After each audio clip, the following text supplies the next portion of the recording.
우리 오늘 하나님 말씀 에베소서 4장 2절로 4절 말씀. 모든 겸손과 온유로 하고 오래 참음으로 사랑 가운데 서로 용납하고 평안에 매는 줄로 성령이 하나 되게 하신 것을 힘써 지키라.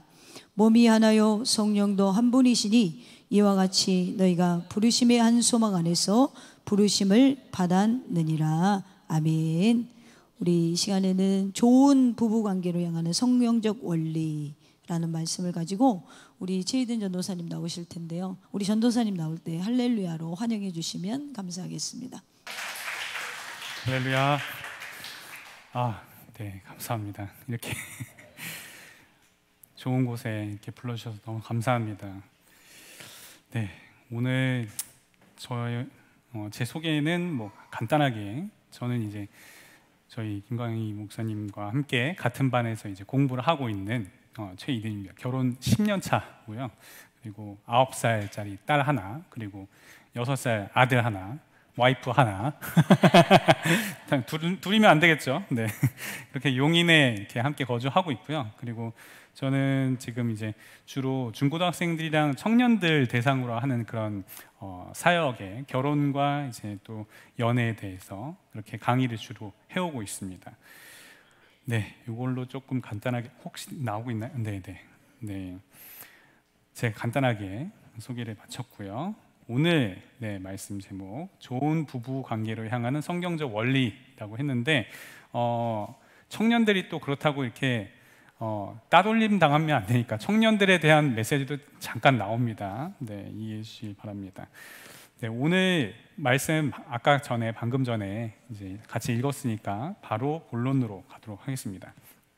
이 말씀의 내용은 에베소서를 대상으로, 에베소서는 누가 썼죠? 바울 사도가 썼죠. 그래서 바울 사도께서 교회에 대하여 주신 말씀입니다. 교회에 대하여. 그래서 교회다운 교회는 어떤 모습이어야 한다라는 것을 이제 말씀하시는 것이죠. 이 에베소서에서는 교회다운 그 교회의 여러 가지 특징에 대해서 말씀하고 있는데, 그 중에서 오늘 말씀에 적용해 보자는 적용점 한 2가지만 이렇게 뽑자면, 첫 번째는 교회는 그리스도의 몸이다 라는 것과, 또 한 가지는 교회는 그리스도의 신부이다 라는 말씀을 전제로 하고 있다는 것이죠.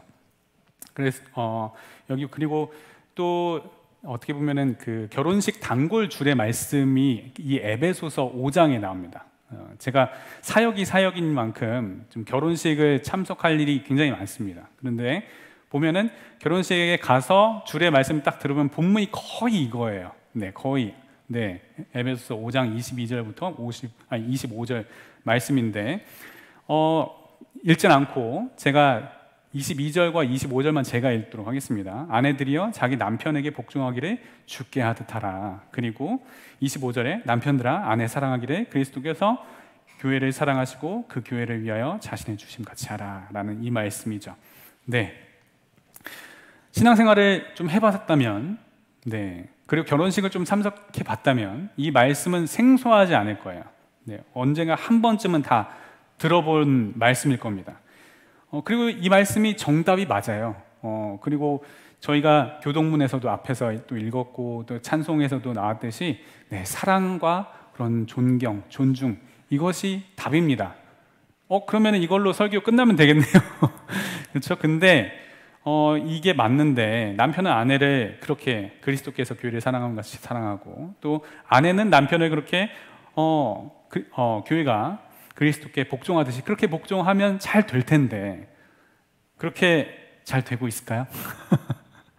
잘 안 되고 있겠죠. 네, 다들 그렇게 알지만 그렇게 사랑하고 그렇게 존경할 수 없는 이유가, 제가 보니까 사역을 하다 보니까 한 2가지 정도 나오더라고요. 네, 첫 번째 이유는 글씨를 조금 더 크게 할 걸 그랬어요, 제가. 다음번에 오면 그렇게 하겠습니다.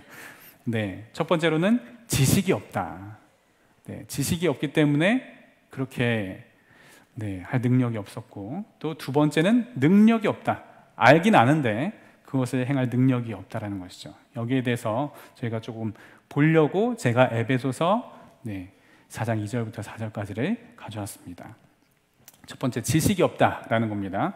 사랑하는 거, 존경하는 거, 좋은 것이고 중요한 것이고 다 알겠다 이거예요. 상담해보면 다 알아요. 이미 다 크리스천이니까 다 압니다. 알긴 알겠는데 대체 어떻게 사랑하고 어떻게 존경해야 하는지를 모르겠다라는 것이죠. 보고 배운 게 자기 부모들이 하는 것을 보고 답습한 건데, 자기 부모들에게서 배우고 답습한 것이 사실 그닥 좋은 방향성이지 않았기 때문입니다. 베드로전서 3장 7절 말씀에 남편들에게 하시는 말씀인데, 남편들은 이와 같이 지식을 따라라고 했습니다. 지식을 따라 너희 아내와 동거하고 그를 더 연약한 그릇이고 또 생명의 은혜를 함께 이어받을 자로 귀히 여기라. 알아 귀히 여기라. 이는 너희 기도가 막히지 아니하게 하려 함이라 라고 했어요. 네, 지식을 따르라고 했죠.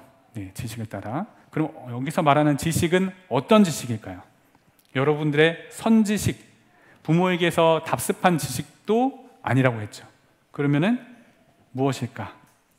유교문화권에서 자라면서 습득한 유교적 지식일까요? 그것도 아니겠죠? 네, 자신의 본성과 감정을 따르는 지식일까요? 그것도 아닐 겁니다. 자, 그럼 어떤 지식을 따라 남편들은 아내를 사랑하고 아내들은 남편을 존경해야 하느냐? 성경의 지식을 따라, 성경의 지식을 따라 사랑하라는 것입니다. 말씀의 부재, 그렇죠? 말씀을 알지 못하기 때문에 어떻게 사랑해야 하는지, 그리고 그리스도께서 주시는 지식을 어떻게 사랑하고 존경해야 되는지 모르니까 자기 멋대로 사랑하고 존경하니까 아내는 남편의 사랑을 전혀 그걸 사랑으로 받아들일 수가 없고, 또 남편은 아내의 존경과 존중을 전혀 존경과 존중으로 받아들일 수가 없는 것이죠. 하는 쪽도 문제가 있고 받는 쪽도 문제가 있으니까요. 이것은 자신의 그런 가정만을 망칠 뿐만 아니라 하나님의 의를 모른 채 자기 의를 세우려고 힘써 그렇게 하나님의 의에 복종하지 아니하는 것일 수도 있어요. 유대인들이 그런 일을 범했죠. 말씀을 잘 알지 못하고 말씀을 자기 마음대로 해석하고 자기 본성대로 해석할 때 그렇게 되는 것입니다. 이 말씀에 보면 로마서 이제 10장 2절 3절 말씀입니다. 제가 읽겠습니다. 내가 증언하노니 그들이 하나님께 열심히 있으나 올바른 지식을 따르는 것이 아니다. 하나님의 의의를 모르고 자기 의의를 세우려고 힘써 하나님의 의에 복종하지 아니하였다라고 합니다. 이 사람들은 엄청나게 열심히 있었어요. 하나님을 향한 열심이 있었습니다. 그럼에도 불구하고 오히려 반대로 하나님의 의에 복종하지 아니하였다라고 이렇게 말씀하고 있습니다. 이것은 어떻게 보면 바울 사도 본인의 이야기예요.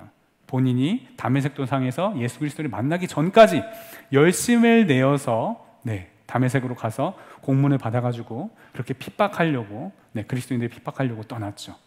그런 자신의 이전 모습을 회상하면서 쓴 것이죠. 올바른 지식을 따라 살지 않았을 때는 그들은 예수님을 죽이고 또 하나님의 성도들을 죽이는 일을 하면서도 이것이 하나님을 섬기는 일이라고 하고 있는 것입니다. 사람들이 너희를 출교할 뿐 아니라 때가 이르면 물은 너희를 죽이는 자가 생각하기를 이것이 하나님을 섬기는 일이라 하리라. 하나님을 위해 이렇게 우리는 이런 유대인들의 그 전례를 반면교사로 삼아야 됩니다. 그렇죠? 그래서 오늘 본문이 바로 사랑을 하되 어떻게 사랑하느냐, 존경하되 어떻게 존경하느냐에 대한 성경적 원리를 말씀드리는 내용입니다. 오늘 본문 한 절씩 보도록 하겠습니다. 모든 겸손과 온유로 하고 오래 참음으로 사랑 가운데서 서로 용납하라고 라고 했습니다. 첫 번째, 겸손입니다. 겸손. 겸손하라고 말씀하고 있어요. 자, 그렇다면 교회에서 또 부부간에 가져야 할 겸손의 자세는 무엇을 말씀하는 것인가? 이 겸손에 대한 말씀을 좀 더 자세하게 풀어서 설명한 것이 저는 빌립보서 2장 말씀이라고 생각합니다. 그래서 2장 말씀을 좀 가져왔습니다. 전체 다 보기는 힘들어서 3절부터 7절까지 가져왔는데요. 요거는 번갈아 가면서 한 번씩 읽고 마지막 절 같이 읽도록 하겠습니다. 저부터 읽겠습니다. 아무 일에든지 다툼이나 허영으로 하지 말고 오직 겸손한 마음으로 각각 자기보다 남을 낮게 여기고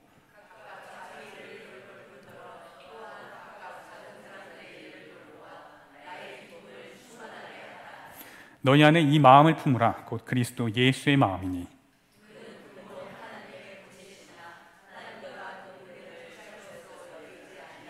같이 읽겠습니다. 오히려 자기를 비워 종의 형체를 가지사 사람들과 같이 되셨고. 아멘. 네. 오늘 이 본문을 다 다루면, 전체 다 다루면 또 다른 설교 한 편을 또 시작을 해야 됩니다. 그래서 오늘 중요한 거, 겸손에 대한 것만 뽑아서 좀 말씀을 나누도록 하겠습니다. 네. 겸손한 마음으로 각각 자기보다 남을 낮게가 아니라 낮게 여기고 라고 하는 거예요. 즉 낮아지는 것을 의미하고 있는 것이죠. 그런데 어떤 낮아짐을 지금 말씀하고 있는가? 예수님은 본질적으로 하나님이시죠. 그렇죠? 네, 하나님의 아들이시자 또한 하나님이십니다. 그런데도 불구하고 하나님과 동등됨을 취하지 않으셨다라고 하는 것입니다. 신이신 하나님이 인간이 되어서 오셨다는 것이죠. 이러한 낮아짐은 마치 인간이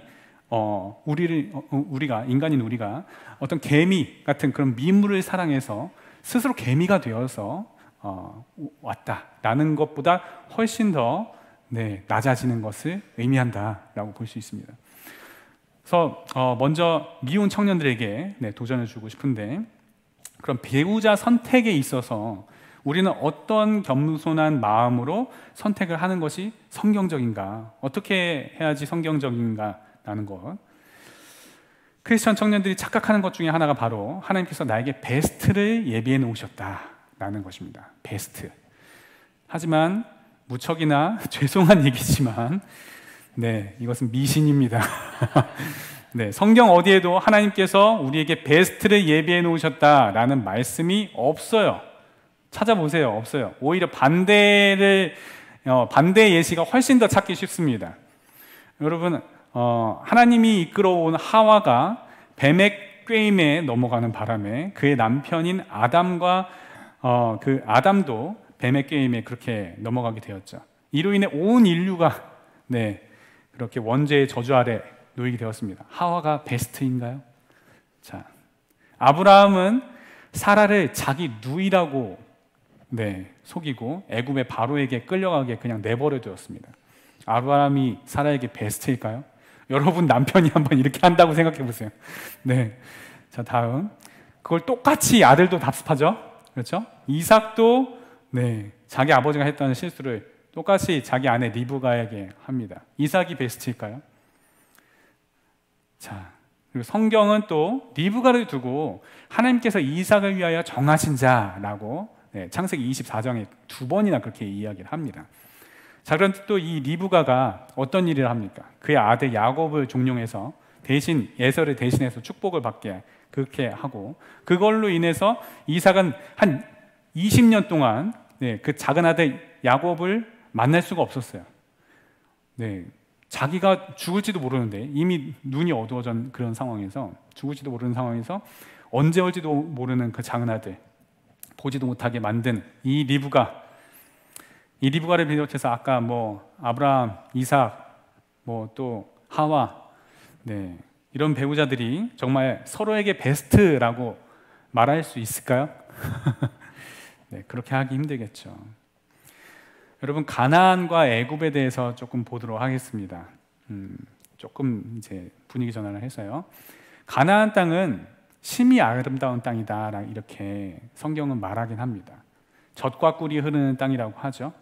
당시에 근데 애굽 땅과 비교를 했을 때 어떤 땅이 더 젖과 꿀이 흐르는 땅일까에 대해서 좀 볼게요. 애굽은 어떤 땅이냐? 더 비옥합니다.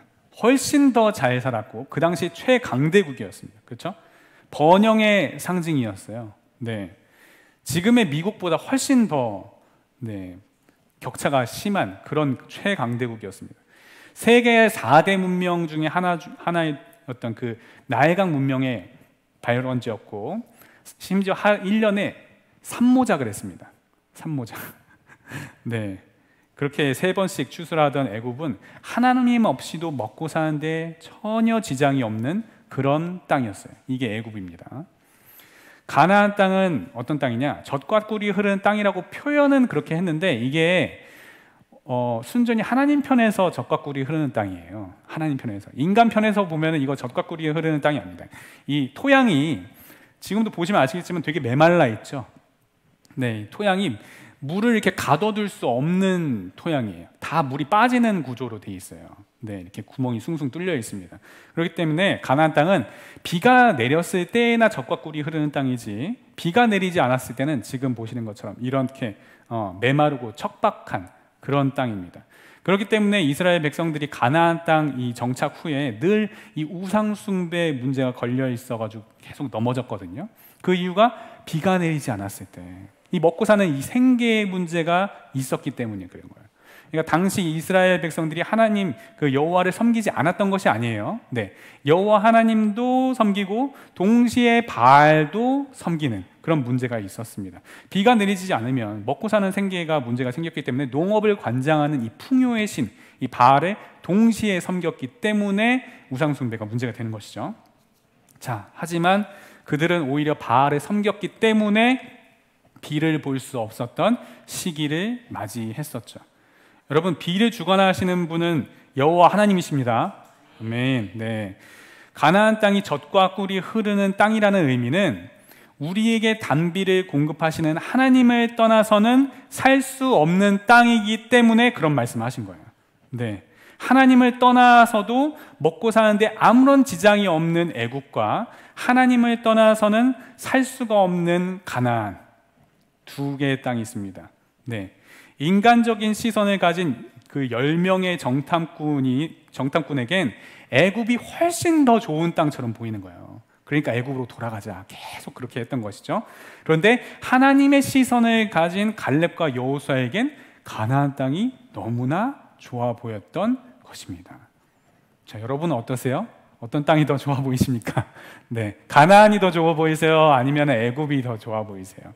네, 애굽이 좋아 보이죠. 그렇죠. 솔직하셔서, 네, 솔직히 저도 그렇습니다. 솔직히 저도. 네. 그런데 하나님 시선에서 봤을 때는 우리에게 어떤 땅이 더 축복인가? 네, 하나님께서는 우리의 배우자로 애굽과 같은 인간적인 기준에서의 베스트, 막 재벌 2세 이런 분들을 데려오시지 않습니다. 하나님은 우리에게 가나안을 사명으로 주시는 거예요. 가나안과 같은 사람이 어떤 사람이에요? 우리가 매일 하나님께 붙들려 기도하면서 도저히 그렇게 하루라도 기도하지 않으면 함께 할 수 없는 사람. 네, 네. 그 사람이 나의 가나안, 그 사람이 나의 사명, 그렇죠? 그 사람이 나의 배우자일 수도 있다는 거예요.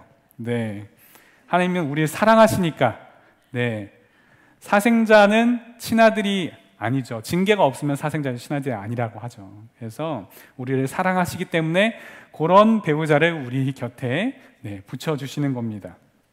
네, 청년들이 이거를 들으면 이제 난 독신으로 살겠다 이러진 않을까 걱정이 되긴 하는데, 아무튼 제가 말씀드리고 싶은 것은 우리의 인간적인 시선을 내려놓아야 한다라는 것입니다. 우리는 애굽을 내려놓아야 하나님께서 우리에게 주시는 그 가나안, 그 하나님께서 우리에게 예비하신 그 배우자를 알아볼 수 있는 그 하나님의 시선을 가질 수 있는 거예요.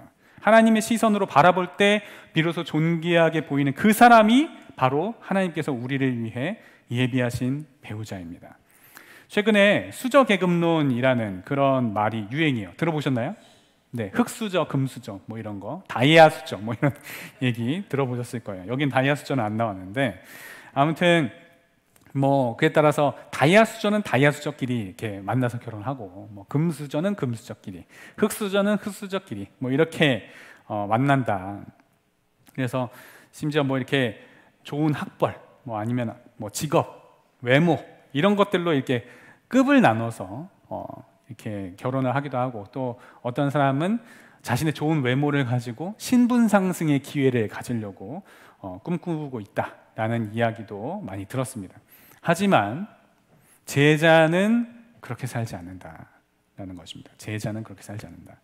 자, 여러분, 보아스와 룻의 이야기를 알고 있다라고 전제하에 제가 말씀을 드릴게요. 시간 관계상. 네, 보아스는 아시죠? 누군지? 네, 이 보아스는 대부호였습니다. 밑에서 일하는 사람도 많이 거느린 그런 사람이었어요. 자, 반면에 룻은 어떤 사람이었냐? 쫄딱 망한 집안의 며느리였습니다. 네, 심지어 떠나도 괜찮은 그런 과부였어요. 네, 흑수저 중에 흙수저라고 할 수 있죠. 하지만 금수저인 보아스는 그런 룻과 결혼을 함으로써 가세가 이미 기운 그 집안의 기업을 대신 물어주었습니다. 대신 이어주었습니다. 어떤 사람들은 이 말씀을 적용을 할 때 본인을 보아스에 적용하지 않고 룻에 적용하려고 하는 분이 있어요. 나 대부호, 막 이렇게 재벌 2세 같은 사람을 만나서 기업을 잇겠다. 우리 망해가는 기업을 잇겠다. 여러분, 저는 그걸 지금 말씀드리려고 하는 게 아니에요. 물론 그런 축복을 주실 때도 있겠지만, 자기가 만날 수 있는 풀 안에서 최상위권을 만나서 결혼을 하려고 하는 그 동기를 말씀을 드리려고 하는 겁니다. 하나님께서 바라시는 자세는 그런 자세가 아닙니다. 우리는 예수 그리스도의 본을 따라서 살아야 되죠. 이것이 제자의 삶이에요. 그러면 예수님은 하나님의 본체이시지만 하나님과 동급으로 여기길 거절하시고 그것을 내려놓으시고 오히려 인간이 되셨고 십자가에 죽으셨죠. 그럼 제자는 예수님께서 걸으신 그 길을 따라서 자신을 비웁니다. 그렇죠? 우리는 보아스와 같이 그렇게 결혼을 이루는 데 있어 상대방의 어떤 부족함이나 상대방의 형편을 고려하지 않고 오직 하나님의 뜻대로 인도함 받기를 사모해야 한다는 것입니다. 하나님께서 결혼의 기회를 주셨는데도 불구하고 그러한 인간적인 욕심 때문에 계속 자신의 가난을 외면하면서 애굽만을 계속해서 바라보는 그런 분들이 계세요. 하나님께서 주시는 기회들을 믿음으로 반응하지 않는 분들이죠. 결혼을 통해서 신분 상승을 꾀하거나 막 자신보다 10살, 15살 어린 그런 분들과 결혼을 하시려고 하는 분들도 있습니다. 그러니까 자신은 좋은 직장을 가졌고 신체 나이도 건강한 편이니 그 정도 나이차 뭐 극복할 수 있지 않냐, 그런 거예요. 그런 분들이 계신 거예요. 최근에 또 이제 더치페이스, 뭐 레드필 지식, 설거지론, 마통론 이런 어떤 남녀 갈등으로 인해 파생되어서 나오는 그런 신조어들도 이렇게 신생 개념으로 많이 생겨나고 있습니다. 이거 혹시 들어보신 단어 있으신가요? 네네, 잘 모르시겠죠? 아실 필요 없습니다. 네, 아주 안 좋은 거예요. 근데 이런 게 이제 나오고 있는 세상이라는 거예요. 자, 이런 것들 모두 시장의 원리를 그대로 남녀 사이에 적용을 시키기 때문에 나오는 용어들입니다. 하지만 예수님께서 이 땅 위에 이루신 것은 이런 시장의 원리가 아닙니다. 네, 정반대 방향으로 가셨어요. 예수님께서는 십자가를 지실 때, 십자가를 우리를 위해서 대신 져주실 때, 우리에게 자격이 있는 사람들의 십자가만 져주시지 않았습니다. 그렇게 했다면 우리 중에서 구원받을 수 있는 사람 아무도 없어요. 그렇죠? 그러면 제자는 어떻게 해야 되는가? 세상의 기준과 방법으로 배우자를 결정하고 결혼하지 않는다는 것입니다. 제자는 하나님의 시선으로 사람을 바라보고 하나님의 기준과 방법으로 배우자를 결정하고 결혼합니다. 저희 부부 이야기를 한번 해볼게요. 제 아내는 뇌전증이라고 하는 그런 병증이 있습니다. 간질이라고 하죠. 만약에 제가 나는 신체 건강한 사람이니까 하나님께서 나에게 예비하신 배우자는 육체적으로 문제가 없고 건강한 자매이어야만 한다라고 했다면 그것은 그리스도께서 하나님과 동등됨을 취하지 않으시고 오히려 자기를 비워 사람의 모양으로 나타나서 자기를 낮추시고 죽기까지 복종하신 자세와는 조금도 닮아있지 않은 자세이죠. 그렇죠? 그분은 인간과 본질적으로 다른 분인데도 불구하고 우리와 같은 급으로 그렇게 내려오셨는데 우리는 하나님께서 보시기엔 다 죄인이잖아요. 그렇죠?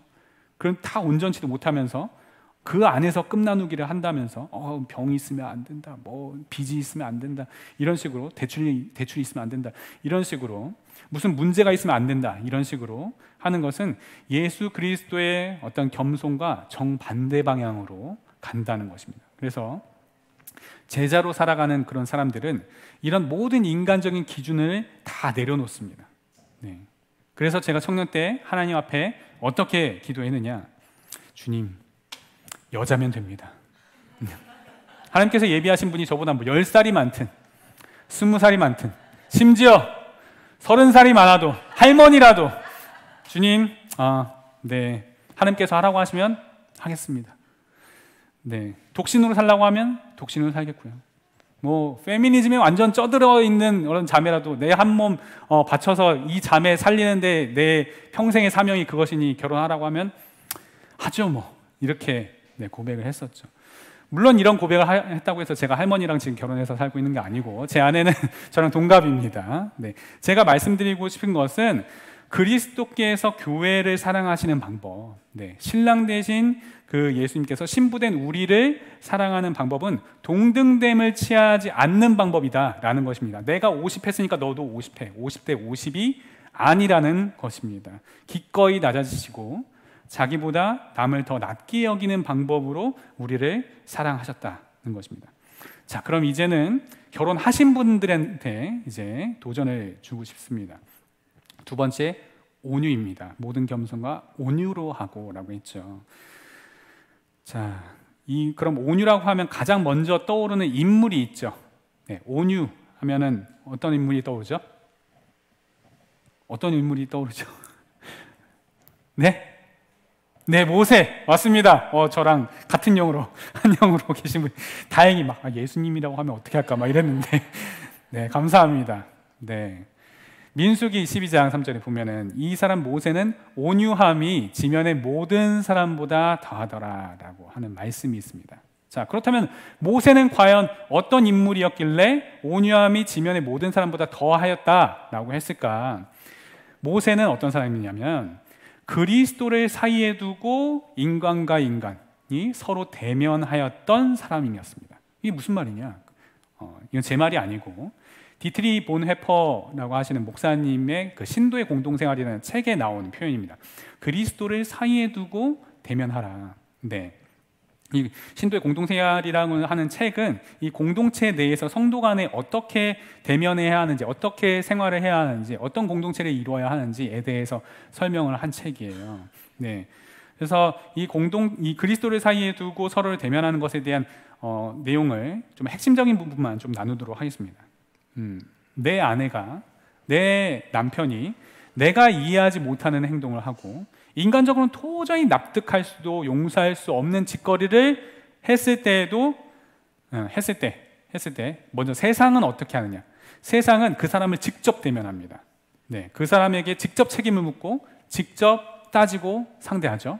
하지만 크리스천은 그렇게 하지 않는다는 거예요. 그리스도를 사이에 두고 대면을 한다는 것입니다. 그러면 사이에 뒀으면 그 사람을 직접 하지 않고 우회해서 대할 수밖에 없죠. 직접 상대하는 건 누구죠? 그리스도라는 겁니다. 하나님, 저 사람 왜 저래요? 그렇죠? 도저히 이해할 수가 없어요. 도저히 사랑이 안 돼요. 도저히 내 힘으로 할 수가 없습니다. 이렇게 상대방에게 할 말을 그리스도께 대신 대면하면서 전하는 것입니다. 그렇게 내 힘을 뺐을 때 그러면 그리스도께서 대신 전달해 주십니다. 그것을. 모세가 어떤 인물이었냐? 그런 인물이었습니다. 모세가 이제 두 번째 결혼을 했죠. 구스 여인에 취했어요. 그때 미리암과 아론이 이제 누나고 또 형이니까 모세를 비방한 사건입니다. 뭐 다들 아실 거예요. 그때 미리암과 아론은 모세를 직접 상대했습니다. 네가 어떻게 그렇게 이방 여인과 결혼할 수 있느냐? 그렇게 했습니다. 하나님을 사이에 두고 상대한 것이 아니라 직접 비난했어요. 자, 그때 모세의 반응이 어떠했느냐? 모세도 똑같이 막 그 아론과 미리암한테 자기 변명을 하고 똑같은 그런 방식으로 대응을 하지 않았습니다.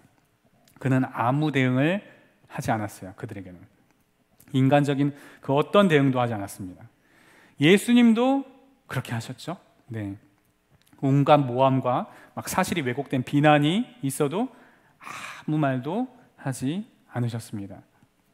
대제사장이 가운데 일어서서 예수에게 물어 이르되 너는 아무 대답도 없느냐? 이 사람들이 너를 치는 증거가 어떠하냐? 묻되 하되 침묵하고 아무 대답도 아니하셨다라고 하고 있죠. 이사야 말씀은 이것을 예언한 말씀이죠. 53장 7절 말씀입니다. 그가 곤욕을 당하여 괴로울 때에도 그의 입을 열지 아니하였으며 마치 도수자로 끌려가는 어린 양과 털 깎는 자 앞에서 잠잠한 양같이 그의 입을 열지 아니하였도다. 이 한 구절에서만 그의 입을 열지 아니하였다라는 표현이 2번이나 반복됩니다. 히브리 문학에서 반복은 무엇을 의미할까요? 강조를 의미하죠. 그렇죠?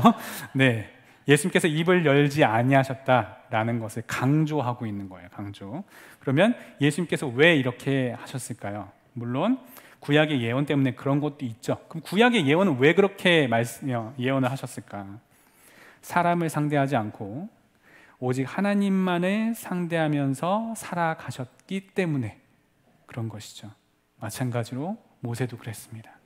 사람을 상대하지 않고 하나님을 상대로 살아가는 사람이었어요. 민수기 16장에서도 보면은 그 고라 자손, 그렇죠? 고라, 다단, 아비람의 반역 사건이 나옵니다. 1절부터 3절은 이들이 모세에게 나와서 그 모세를 직접 상대하는 장면이 나와요. 그리고 나서 4절이 딱 나오는데 4절에 이런 반역에 대한 모세의 반응이 나옵니다. 어떻게 반응하느냐? 모세가 듣고 엎드렸다가 라고 나옵니다. 굉장히 짧은 구절이지만 이 구절을 통해서 우리는 이 모세의 라이프 스타일을 알 수 있습니다. 그렇죠? 이런 반역을 하는 이야기를 들으면 바로 그 사람한테 자기 말을 할 수도 있잖아요. 그런데 모세는 그렇게 하지 않았다는 거예요. 듣고 엎드렸다라는 겁니다. 여기서 엎드린다라는 것은 모세가 하나님께 나아갔다라는 것이죠. 네, 사람을 상대하지 않는 거예요. 모세는 하나님께 나아갔습니다. 그리고 모세가 엎드렸다가 어떻게 했는가? 그리고 나서 엎드린 다음에 하나님께 뭔가를 받았겠죠. 고라와 그의 모든 무리에게 말하 이르되 아침에 하나님께서 자기에게 속한 자가 누구인지 거룩한 자가 누구인지 보이시고 그 사람을 자기에게 기꺼이 나아오게 하시되 곧 그가 택하신 자를 자기에게 가까이 나아오게 하시리니 라고 했습니다. 뭐 이거를 벌하겠다, 너네 잘못됐다, 너 이런 처벌 받을 거다, 저렇게 될 거다, 뭐 이런 얘기 한 거 하나도 없어요. 우리 둘 다 아침에 하나님께 나아가자. 하나님께서 심판주이시니 하나님께서 그에 합당한 심판을 나에게 내리시든 당신들에게 내리시든 할 것이니까 나아갑시다 라고 한 거예요. 네, 이들의 행동에 대한 어떤 판결이나 평가, 변명 직접 하지 않았습니다. 네, 그는 단 한마디도 그들을 비난하지 않았어요. 그저 하나님께서 전달하라는 그 말씀만 딱 전달했습니다. 미리암과 아론에 대해서도 모세가 이런 반구도 하지 않았어요. 하나님께 넘긴 거예요. 네, 공을 넘긴 겁니다. 하나님만 상대한 거예요. 자, 그러면 그 하나님이 어떻게 하시죠? 대신 전달하십니다.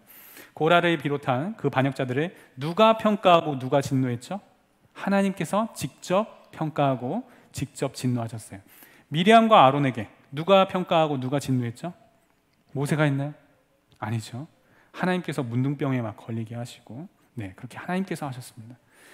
그리스도를 사이에 두고 서로 대면한다는 것은 바로 이러한 의미입니다. 사람을 상대하지 않는 거예요. 네, 하나님만을 상대로 살아간다는 겁니다. 내 남편이, 내 아내가 아무리 나에게 잘못을 했어도 그 사람을 내가 직접 상대하거나 내가 직접 징계하는 것이 아니라 하나님께 상고하는 것입니다.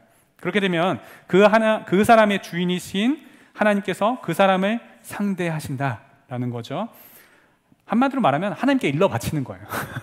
네, 내가 직접 상대하지 않는 것입니다. 왜냐? 3가지 이유가 있습니다. 첫 번째, 월권입니다. 네, 나는 그럴 권한이 없기 때문입니다. 내가 그 사람의 주인이 아니기 때문에 그런 거예요. 네, 내가 그 사람에게 이래라 저래라 할 권리가 없기 때문입니다. 로마서 14장 4절 말씀은 이렇게 말씀하고 있습니다. 남의 하인을 비판하는 너는 누구냐? 그가 서 있는 것이나 넘어지는 것이 자기 주인에게 있음에 그가 세움을 받으리니 이는 그를 세우시는 권능이 주께 있음이라 라는 겁니다. 그리스도의 가정이에요. 내 가정이 아닙니다. 그렇기 때문에 내가 그 사람의 주인이 돼서 이래라 저래라 하는 것은 월권을 행사하는 것이다 라는 겁니다. 군대에서도 보면은 군대에 이렇게 타부대 사람이면은요, 내가 아무리 이 사람보다 계급이 높더라도 아니면 낮더라도 그냥 다 아저씨예요. 다 아저씨예요. 그래서 이래라 저래라 할 수가 없어요. 네, 그렇게 하는 것은 월권이라는 거죠. 마찬가지예요. 네, 내 아내도 내 남편도 주 안에서 아저씨예요. 네, 네. 이래라 저래라 할 수 있는 그런 권한이 나에게 없다라는 것입니다. 자, 남의 하인을 비판하는 너는 누구냐라고 했습니다. 남의 하인이 잘못하든 안 하든 그걸 네가 왜 상관하느냐라는 거예요. 그가 서 있는 것이나 넘어지는 것이 하나님에게 있다. 근데 네가 하나님도 아닌데 왜 그 사람 보고 직접 비판하느냐라는 것이죠. 그 사람이 잘잘못 너가 비판할 권리가 없다. 요즘 말로 말하면 뭐냐면 너 뭐 돼? 라는 겁니다. 네, 네가 뭔데 상관하느냐라는 것이죠. 그리스도를 사이에 두고 살아가라는 것입니다. 두 번째는 변명의 무용성입니다. 여러분, 여러분을 비난하기로 작정하고 공격하는 사람이 있다면 그 어떤 변호를 한들 그 변호가 먹히겠어요? 안 먹힙니다. 네, 어떤 변호도 통하지 않아요. 그들은 목적 자체가 그 행동 교정에 있지도 않아요. 네, 그 비난을 통해서 주도권을 잡는 게 목적이에요. 주도권. 네, 그래서 비난 자체가 목적이 아니기 때문에 내용이 중요한 게 아니에요. 네, 요번에 뭐 잘못해가지고 그거 했는데 거기서 방어가 쳐졌다. 그럼 그걸로 끝날까요? 그렇지 않아요. 3년 전 거 가져옵니다. 3년 전 거 가져와가지고 안 되잖아요. 5년 전 거. 너 그때도 그랬잖아. 10년 전 거, 20년 전 거 다 끌고 모아가지고 다 가져옵니다.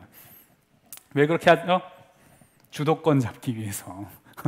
넌 내 말에 따라야 돼. 나는 주도권을 잡기 위해서 그렇게 하는 겁니다. 네, 이렇게 싸우는 거 뭐 자주 보시고 또 뭐 경험도 하셨을 거예요. 네, 네, 현재와는 관계도 없는 과거 이야기를 막 가져오죠. 그 사람한테는 현 사건 자체만 문제가 있는 게 아니라는 거예요. 네, 이 주도권 싸움에서 승리해서 주도권을 잡고 가스라이팅하는 게 중요하지. 네, 문제 해결이 중요한 게 아니라는 겁니다. 그런 사람에게는 어떤 변명을 해봤자 통하지 않고 어떤 말을 해도 믿어주지도 않습니다. 서기관과 그 바리새인들이 예수님께 나와서 뭐 여러 가지 사건들이 있었죠.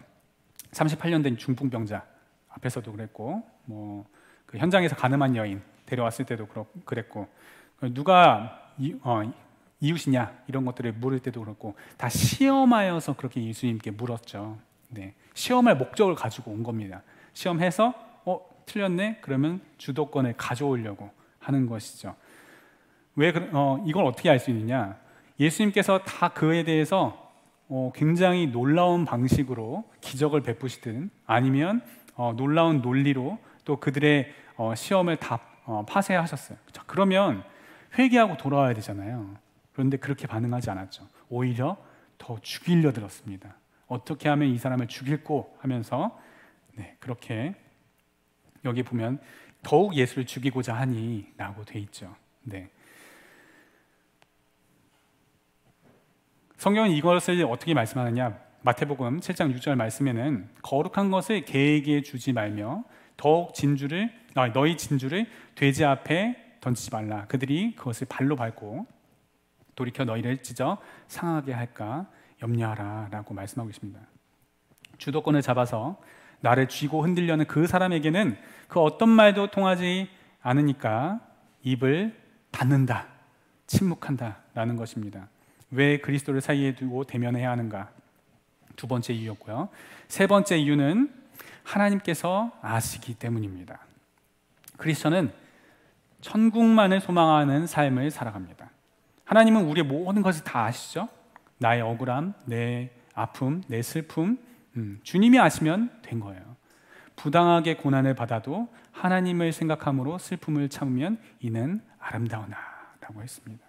네, 하나님께서 아름답게 보시니까 그거 하나 가져가는 거예요. 그렇기 때문에 그렇게 하나님을 상대로 살아가는 사람은 말을 많이 안 해요. 네, 사람을 상대하지 않기 때문에 그렇습니다. 하나님을 상대로 살아가지 않으려고 하니까 말이 많아지는 겁니다. 하나님께서 내 삶 속에 하실 일들이 믿음으로 바라봐지지 않으니까 하나님의 방법보다 내 방법이 더 편하고 내 속을 더 잘 긁어준다고 생각하니까 내가 직접 하려고 하는 거예요. 하지만 크리스천은 하나님을 상대로 살아간다는 것입니다. 자, 다음입니다. 제가 몇 시에 시작했죠? 시간을 보면서 했어야 되는데 그래도 네, 20분? 알겠습니다. 달려보겠습니다. 지금 저희가 3절인데 지금 한 절도 아직 다 안 끝났는데 알겠습니다. 해보겠습니다. 일단 3번째, 오래 참음입니다. 오래 참음. 네, 우리는 다른 사람의 어떠한 그 허물이라도 사랑하고 수용할 만큼 그렇게까지 따뜻한 사람들이 아닙니다. 그렇게까지 따뜻한 사람들이 아니에요. 다시 말씀드려요. 우리가 전혀 따뜻한 존재가 아니다라고 말씀드리는 게 아니에요. 우리는 다 하나님께서 기본적으로 주신 양심이 있어요. 그렇기 때문에 기본적으로 어느 정도는 따뜻해요. 자, 그런데 그렇게까지 따뜻하지 않다라는 것은 나를 희생하고 내 스타일을 구기고 내 자존심을 구기면서까지 상대방을 수용하고 관계를 유지할 만큼 따뜻하지는 않다라는 거예요. 제가 20분이요? 제가 2022년 말부터 상담해 주던 한 자매가 있어요. 한 24년 말까지 거의 한 2년 정도 이렇게 상담을 해줬는데, 이 자매의 특이점 중에 하나가 뭐냐면 사람과의 관계가 잘 유지가 안 된다라는 거예요. 2년 동안 알고 지냈는데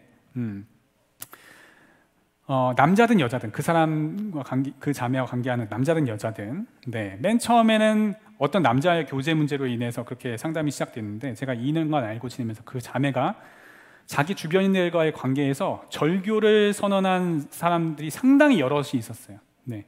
그러니까 솔직히 말해서 그 자매 주변에 있는 인물들 중에 제가 알고 있는 사람들은 다 잘려나갔습니다. 심지어 저도 한번 잘린 적이 있어요.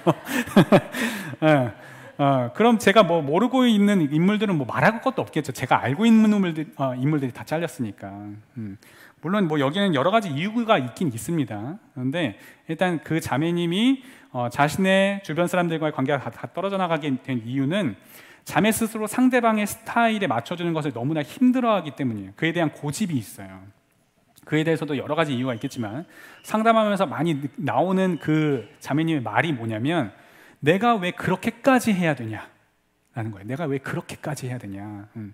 자, 그런데 반대로 저는 2년이 지난 지금도 그 자매와 어쨌든 관계를 하고 있어요. 물론 한번 잘린 적은 있었지만, 네. 자, 그럼에도 불구하고 관계가 유지되고 있는 이유도 있겠죠. 네.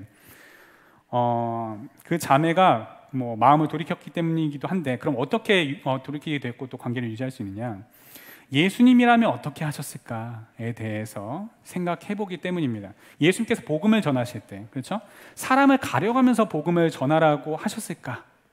그렇지 않다라는 것입니다. 사람을 가려가면서 그렇게 하지 않고, 누구에게나 언제까지나 복음은 열려 있어야 한다. 그 사람이 복음을 필요하라 하면 언제든 달려가 또 받아줄 준비가 되어 있어야 한다라는 것이죠. 그래서 그 자매가 어떻게 얘기하냐면, 지금까지 도와주셔서 감사했다. 이제 더 이상 연락드릴 일 없을 것 같다. 다 포기하겠다. 이렇게 하고 이렇게 끊었거든요. 그래서 제가 어떻게 마지막으로 말씀드렸냐면, 제 연락은 언제든 열려 있으니까, 네, 다시 연락하고 싶을 때 언제든 연락 주시라라고 그렇게 말씀을 드렸어요. 그리고 나서 다시 그 자매에게 연락이 왔습니다. 물론 저도 상처를 받을 수 있죠. 그렇죠? 하지만 그럼에도 불구하고 예수님도 우리에게 상처받고 우리에게 돌아서서 세상을 우리가 이렇게 예수님으로부터 돌아서서 세상을 바라볼 그때에도 예수님은 늘 우리를 기다리셨잖아요. 그렇죠? 그런 것처럼 나도 이제는 그 예수님의 자리에서 누군가의 회복을 위해서 늘 그 자리에 서서 기다려야 한다고 생각을 했기 때문에, 그래야 내가 받은 은혜와 그 사랑이 조금이라도 보답하는 길이라고 생각했기 때문에 그렇게 할 수 있는 거죠. 네. 저 역시 물론 제 인생에 있어서 절교된 분들이 몇 분 계세요. 뭐 저희 이거 방송에 나가지만 아무튼 보진 않겠죠. 아무튼 뭐 제부터 시작해서 아무튼 뭐 연락이 안 와요. 네, 아무튼 그런데 제가 그분들에게 먼저 갈라서자라고 한 적은 한 번도 없어요. 네. 그분들이 저에게 갈라서자고 한 관계만 지금 끊겨 있는 상황입니다. 물론 그분들이 저에게 요구하는 것을 들어드릴 수 없는 것들이 있으니까 그분들이 저에게 이렇게 절교를 선언하시는 거겠죠. 이유가 많아요. 저한테 이렇게 뭐 반성경적인 거, 복음의 핵심을 좀 부정하는 것을 저에게 요구를 하신다거나, 그러면 제가 들어드릴 수가 없잖아요. 그렇죠? 아니면 물리적으로 도저히 그 요구를 받아주고 들어줄 수 없는 상황일 때 할 수가 없습니다. 그럼에도 불구하고 기다리긴 기다려요. 그 요구는 들어줄 수 없지만 관계가 단절되는 것은 그건 다른 문제다. 그런데 상대방은 그렇게 여기지는 않는 것이죠. 예수님께서 제가 그러면 왜 이렇게 기다리느냐, 왜 그렇게까지 하느냐? 첫 번째는 예수님께서 그렇게 사랑하셨기 때문에, 그리고 두 번째는 그렇게 해야 이 깨어진 관계에 대한 책임을 내가 지지 않기 때문에 그런 것입니다. 최근에 이런 사건이 있었어요.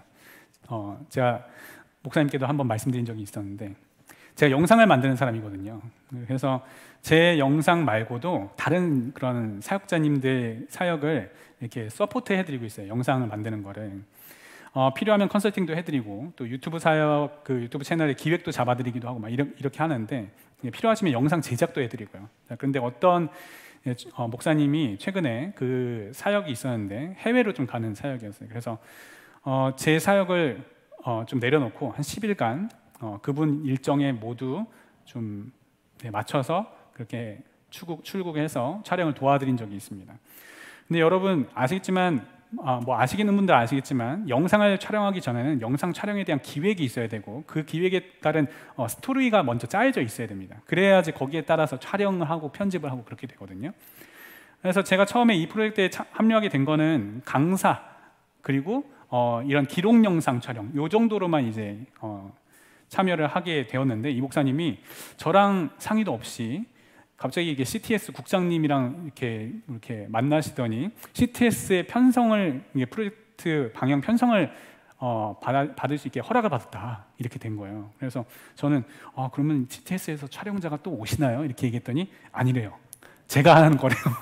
그래가지고 제가 CTS에 방영되는 걸 촬영한다고요? 그래가지고 한 번도 그런 적은 없는데, 근데 저랑 상의도 없이 그렇게 하는 것도 좀 이해할 수 없었지만, 어쨌든 출국 날짜가 이렇게 다가올 때까지 이렇게 프로젝트 기획을 또 안 하세요.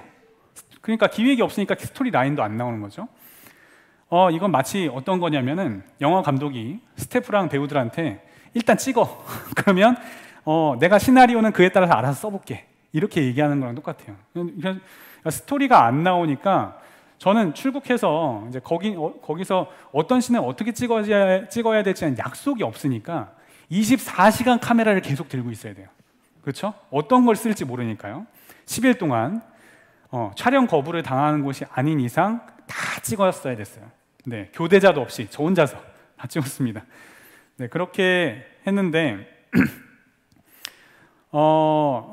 그렇게 이제 조금 줄여서 시간이 없으니까 이제 귀국을 했어요. 그러면 이제는 기획을 짜고 스토리 라인을 써야 되는데 안 쓰시는 거예요. 어떻게 말씀하시냐면은, 일단 편집을 시작하고 그걸 보고, 편집된 걸 보고 내가 스토리 라인을 쓰겠다라는 거예요. 이해가 되세요?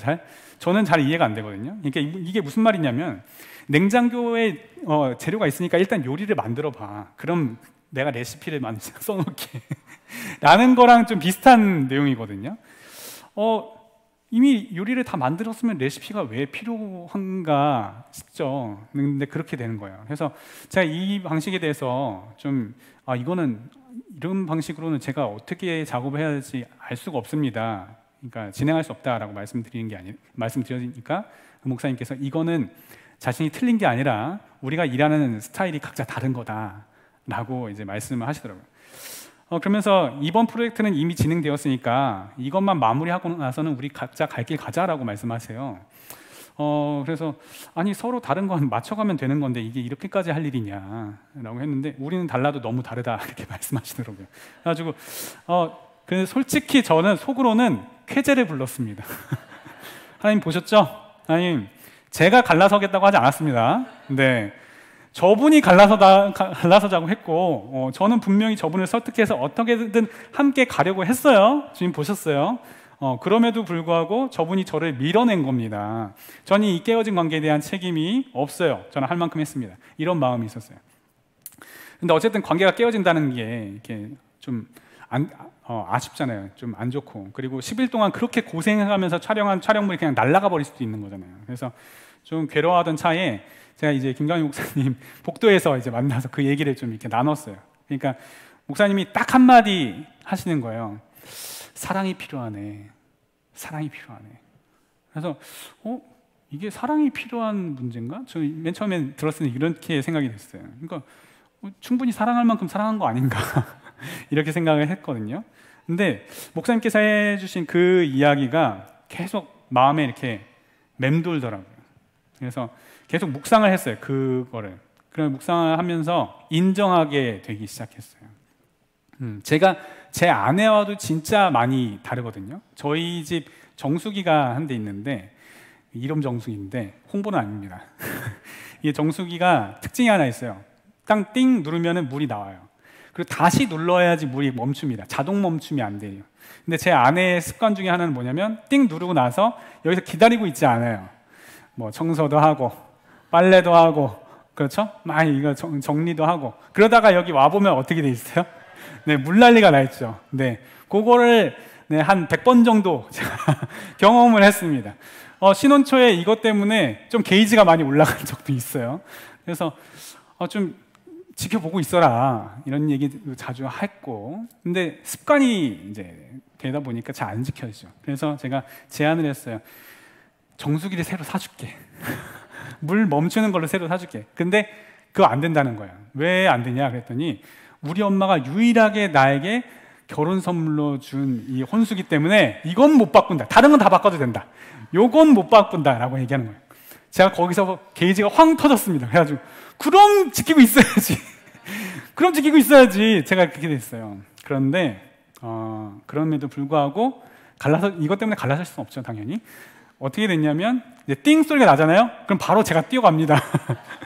네, 지키고 있다가 물 다 담궈지면은 제가 딱 멈추죠. 그리고 한 5분이나 10분 있다가 막 다용도실에서 후다닥 뛰어나오는 소리가 들려요. 그러면은 내가 껐어. 이렇게 하는 거죠. 이게 부부잖아요. 그렇죠? 서로의 부족한 부분들을 퍼즐처럼 이렇게 들어가고 나온 부분들이 있으니까 서로 맞춰주고 채워주는 건 이게 부부입니다. 제 아내와 저도 그렇게 달라요. 그럼에도 불구하고 제가 그 아내를 받아주고 품어주고 용서하고 또 회복할 수 있는 이유는 사랑하기 때문에 라는 것을, 그것을 또 묵상하게 되었고, 그러니까 인정이 되는 거예요. 목사님께서 하신 말씀이 맞다, 사랑이 필요하네. 내가 그 목사님도 만약에 내가 내 아내만큼 사랑했다면 그 목사님이 그렇게 절교를 선언했을 때 쾌재를 부르지는 않았을 거다. 그렇게 생각이 되었습니다. 정리하자면 오래 참음이란 상대가 나를 절교했을 때 그 사람이 돌이키기까지 기다리는 것, 그건 뭐 당연한 것이고, 그것을 이제 초월해서 오래 참음 중에서도 오래 참음이란 상대가 너무너무 어려운 상대, 심지어 나에게 절교를 했을 때 그런 상태라도 그에 대해서 쾌재를 부르면서 그렇게 상대에게 깨어진 관계의 책임을 돌려버리는 것이 아니라 끝까지 사랑하는 것, 예수님께서 사랑하신 것처럼 끝까지 사랑하는 것, 절교에도 침을 뱉어도 가시관을 씌워도 십자가 앞에서 조롱을 해도 끝까지 사랑하는 것, 이것이 진정한 오래 참음이다 라고 생각이 됩니다. 그래서 내 남편이, 내 아내가, 내 친구가 나와의 관계를 깨뜨리고 밀어내도 오래 참음의 그 사랑이란 끝까지 사랑하는 것, 이것이 예수님께서 교회를 사랑하시는 방법이었고, 이것이 우리가 진정 우리의 가정과 또 이 교회 공동체 안에서 따라가야 하는 이 예수 그리스도의 본이라고 봅니다. 그리고 이것이 이 4장 2절에서 만난 오래 참음 가운데에서 서로를 용납하고, 오래 참음으로 사랑 가운데서 서로를 용납하고 라는 이 문장의 의미라고 저는 그렇게 생각이 됩니다. 자, 지금까지 해가지고 거의 시간이 다 됐는데, 사실 더 했으면 좋겠는데 마음이 어려우실 수 있으니까 3, 4절을 제가 한 번에 끝내도록 하겠습니다. 한 번에. 두 번째, 저희가 이제 이 말씀에 대해서 잘 이룰 수 없는 이유, 아까 처음엔 지식이 없다였는데 두 번째는 능력이 없기 때문에 그렇습니다. 남편은 그리스도께서 교회를 사랑하시듯 사랑하고, 아내는 남편을 교회가 그리스도에게 복종하듯 그렇게 온전한 연합하면 그럼 온전한 연합을 이루게 되죠. 그런데 이 연합을 이루기 위해서 가장 필요로 하는 것은 인격이다라는 것입니다. 우리가 그것을 위에서 보았어요. 어떤 인격들이 필요한지, 겸손, 온유, 오래 참음, 이런 인격이 필요합니다. 자, 그렇다면 이 인격은 어떻게 형성하고 또 어떻게 변화시킬 수 있는가, 이것에 대해서 보려고 해요. 훈련을 통해서 이 인격의 변화가 일어나는데요, 문제는 훈련을 잘못 받으면 오히려 인격이 좋아지는 게 아니라 오히려 인격이 더 나빠져요. 그렇다면 우리는 사탄이 시키는 훈련이 아니라 성령의 훈련을 받아야 됩니다. 성령께서 우리를 훈련하시면서 우리를 지도하시고 가이드하실 때 우리는 트라우마에 빠지는 것이 아니라 오히려 연단되고 성숙한 인격을 가지고 성장하고 훈련할 수 있는 것입니다. 평안에 매는 줄로 성령이 하나 되게 하신 것을 힘써 지키라 라고 했습니다. 이 성령은 어떻게 일하시는가? 힘써 지키라고 하는데 뭘 어떻게 힘써 지키라고 하는 것인가? 제가 말씀드리려고 하는 오늘 두 번째 키포인트는 기도입니다. 기도. 네. 다이어트를 예로 들어볼게요. 네. 우리가 적게 먹고 많이 움직이면 살 빠진다는 거 다 알고 계시죠? 그렇죠? 자, 그런데 그럼 살 빼면 되잖아요. 적게 먹고 많이 움직이면 되잖아요. 그런데 잘 안 되죠? 왜 안 되느냐? 아는데 아는 것을 살아낼 능력이 없으니까. 네, 능력이 없으니까. 마찬가지입니다. 우리가 거룩하게 살고 하나님의 기쁨이 되기 위해 살아야 한다는 거, 겸손한 거, 온유한 거, 오래 참는 거, 좋은 거 모르는 사람이 있어요? 다 알죠. 네, 다 아는데 그렇게 안 사라지는 것, 능력이 없으니까 그런 거예요. 제가 오늘 말씀드리는, 아까 초반에 말씀드렸던 내용, 처음 듣는 내용 아닐 거예요. 뭐 교회에서도 많이 선포되었을 거고, 요즘 유튜브가 얼마나 발달이 많이 되어 있어요. 이런 논조의 말씀 처음 듣는 거 아니시겠죠? 그럼에도 불구하고 이것을 살아낼 능력이 없다면 머리로만 아는 것은 아무런 소용이 없습니다. 심지어 머리로만 아는 것이 오히려 자신의 인생에 해악을 끼치기도 합니다. 본인도 그 삶을 살아낼 능력이 없으면서 그 잘난 지식으로 남들 판단하는 데 사용하기 때문이에요. 본인도 인내하지 못하면서 인내하지 못하는 상대방을 정죄하고, 본인도 겸손하지 못하고 본인도 온유하지 못하면서 겸손하지 못하다고, 온유하지 못하다고 본인이 가지고 있는 지식으로 상대방을 정죄하죠. 네, 주제 파악을 못하기 때문입니다. 본인이 그리스도 앞에 어떤 죄인인지, 자신 역시 심판받아 마땅할 죄인일 뿐이라는 사실을 모르기 때문에 남들 정죄하고 판단하는 것이죠. 이 주제 파악을 한다면 정죄하고 판단할 수가 없습니다. 물론 우리가 다 죄인이기 때문에 때로는 너무나 열불이 나서 그렇게 정죄하고 판단하는 죄를 지을지는 몰라도, 그 사람이 정말 성령 안에서 살아가는 사람이라면 이내 성령께서 자신을 돌아보도록 은혜를 베푸십니다. 여러분, 얼마나 기도하고 계세요? 얼마나 기도하냐고 물으면 좀 이제 이상할 수도 있어요. 예수님께서 이런 말씀 하셨죠. 네, 기도 많이 안 해도 된다. 또 기도할 때 이방인과 같이 중언부언하지 말라. 그들은 말을 많이 하여야 들으실 줄 생각하느니라 라고 했어요. 이런 말씀을 들어보면은 기도를 짧게 해도 괜찮은 것처럼, 마치 이렇게 용건만 간단히 해, 짧게 이제 전화하는 것처럼 그렇게 해석될 수도 있는 것 같은데, 또 예수님께서는 이런 말씀도 하십니다. 네, 시몬아 자느냐, 내가 1시간도 깨어 있을 수 없더냐, 그러면서 시험에 들지 않도록 깨어 기도하라 라고 하는 것이죠. 그러니까 이 말은 말을 많이 할 필요는 없지만 그래도 적어도 1시간 정도는 깨어서 기도해야 되지 않겠니? 라고 하는 거죠. 그러니까 예수님과 우리는 기도의 기준 자체가 다른 거예요. 기도? 그거 뭐 많이 할 필요 없어. 그냥 적당히 뭐 하루에 한 4-5시간 정도 하면 되지 뭐. 그거 뭐 그렇게 많이 해봤자 하나님이 들으신 것도 아니야. 뭐 10시간, 20시간 할 필요 없어. 4-5시간이면 충분해. 그렇게 말씀하시는 거라고 저는 생각해요. 이건 진짜 농담이 아닙니다. 그런데 정말 농담이 아니에요. 여러분, 저는 진짜 하루 종일 기도할 때도 있어요. 하루 종일. 저희 집에서 가까운 그 산이 청계산이라는 산이 있는데, 거기 청계산 기도원이 있거든요. 하루 한번 올라가면 그냥 하루 종일 기도하고 내려옵니다. 저는 이제 제 아내한테 나 기도 샤워하고 올게 라고 얘기하거든요. 근데 기도로 샤워를 하는 느낌이에요. 하루 종일 그렇게 기도를 하고 오면. 네, 그렇게 기도를 하면요, 여러분 인생이 안 바뀌는 게 기적이에요. 네, 안 바뀌는 게 기적이에요. 진짜. 네, 그렇게 기도를 하는데 하나님의 뜻을 분별을 못하는 게 기적입니다. 네, 오래 기도할 필요도 없어요. 하루 4-5시간. 네. 너무 많으면 하루 2-3시간이라도 네, 그렇게 기도하면 정말 놀라운 일들이 생겨납니다. 연합의 기름 부음을 이렇게 부어주시고 누구와도 연합할 수 있게 해주시고요. 연합 못할 물론 사람들이 있긴 하겠죠. 어떤 사람일까? 그런 분별할 수도 있는 그런 말씀을 주십니다. 경건의 모양은 있지만 경건의 능력은 부인하는 이 같은 자들에게서는 돌아설 수 있도록 분별할 수 있게 하시죠. 네, 제가 아는 것보다 살아내는 것이 훨씬 중요하다고 말씀드리는 것입니다. 네, 아는 사람들은 경건의 모양은 있어요. 어떤 게 경건한지는 알고는 있습니다.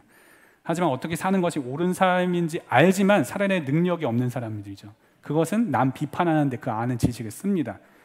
정작 자신은 그렇게 삶을 살지 못하기 때문에 그런 거예요. 제가 얼마 전에 청계산에서 기도할 때 나라를 위해서 이제 기도하고 있었어요. 근데 어떻게 하나님께서 말씀하셨냐면 자기 잘못에 대한 반성과 성찰 없이 나라를 살리겠다? 자기 죄에 대한 개인의 회개 없이 무슨 나라의 회개를 위해 기도하겠단 말인가?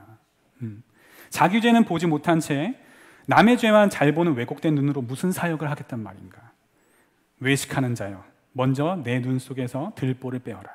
그 후에 밝히 보고 형제의 눈 속에서 티를 빼리라. 하나님께서 이 말씀을 주셨거든요. 물론 하나님께서 저에게 주신 말씀이지만 저는 이것이 비단 저에게만 해당되는 것이 아니라 우리 모두에게 적용되어져야 하는 말씀이라고 봅니다. 지식만 커지고 머리만 커지고 그 잘난 지식으로 사회 개혁한다고 뭐 교회 개혁한다고 뭐 다 좋은데 누구를 정치적으로 막 공격하거나 누구를 정죄하거나 누구를 막 판단하면서 그러면서 정작 자기 반성은 놓치고 있는 사람이 있다면 그 사람은 정말 쓰고 버림받는 존재가 되는 거예요. 제가 가장 경계하는 것이 바로 그거예요. 쓰고 버림받는 사람이 되는 거. 내가 내 몸을 쳐 복종하게 하면 내가 남에게 전파한 후에 자신이 도리어 버림을 당할까 두려워함이로다. 그렇게 버림받지 않게 하기 위해서는 우리가 우리 스스로를 쳐 우리의 영혼이 하나님 말씀에 굴복할 수 있도록 그렇게 복종할 수 있도록 만들어야 한다라는 겁니다. 그래서 그렇게 하기 위해서는 기도 2-3시간은 기본이다 라는 거예요. 기본 현상 유지, 현재 영적 상태 유지를 위해서 2-3시간은 기본이고 정말 자신의 삶에 좀 혁명적인 변화, 혁명적인 역사를 이뤄내고 싶다. 그러면 4-5시간 정도는 기도를 해야 된다라고 저는 보고 있습니다. 네, 그렇게 4-5시간 기도를 하잖아요. 그러면요, 물론 기도하는 것 때문에 생기는 변화도 있지만요, 단순히 기도를 하는 그 시간 동안 인생에 있어 4-5시간 동안 쓸데없는 짓을 안 하게 되는 유익이 먼저 있어요. 네, 그래서 4-5시간 기도를 하게 되면요 8-9시간의 변화의 효과를 보는 거예요. 여러분, 복리의 효과를 보는 겁니다. 여러분 잘 생각해 보세요. 나는 이대로 살고 싶지는 않아. 그런데 그러면 지금과는 다른 삶을 살 시도를 해봐야 되잖아요. 그렇죠? 그런데 그러면 한 번은 현재 살고 있는 이 삶의 패러다임을 망가뜨려야 돼요. 그렇죠? 현재 살고 있는 이 패러다임을 유지하면서 새로운 삶을 원한다? 이거는 말이 안 되는 거죠. 그렇죠? 24시간이 갑자기 48시간으로 늘어나는 게 아니니까요. 네. 그래서 그렇게 혁명적인 삶, 개혁적인 삶, 내 가정을 변화시키고 싶다, 내 인격을 변화시키고 싶다. 그러면 자기 삶을 스스로 돌아봐야 남도 그렇게 살 수 있도록 도전을 주잖아요. 내 남편에게 도전을 주고 싶다. 내가 스스로 먼저 변화가 되어야 도전을 주죠. 그래서 제가 한번 그렇게 산에 기도하러 이렇게 기도 샤워하러 올라가면 하루 종일 그렇게 기도를 합니다. 그렇게 기도를 하니까 그렇게 기도를 해봤고 변화를 경험하고 체험을 해봤으니까 제가 여러분들에게 그렇게 도전을 줄 수 있는 것이죠. 네, 경험이 없다면 제가 말씀드리지 않아요. 그래서 네, 이건 넘어가고요.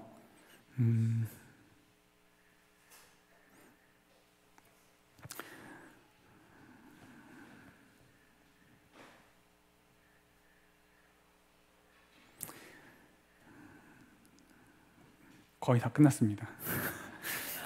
잠시만요.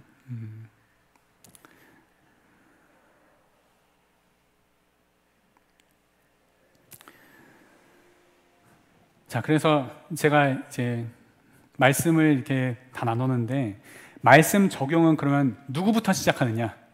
그렇죠. 말씀은 누가 변화되기에 듣는 것이냐? 그렇죠. 나부터, 내가 변화되기 위해 듣는 것입니다. 그래서 이 땅의 부흥과 회복은 바로 나로부터 시작된다. 그러면 내 가정의 부흥과 회복은 바로 나로부터 시작되는데, 그럼 내 나라, 내 가정의 회개와 변화의 역사는 바로 나의 회개와 나의 변화부터, 나의 변혁에서부터 시작되어야 한다라는 것입니다. 이렇게 오늘 강의를 마치도록 하겠습니다.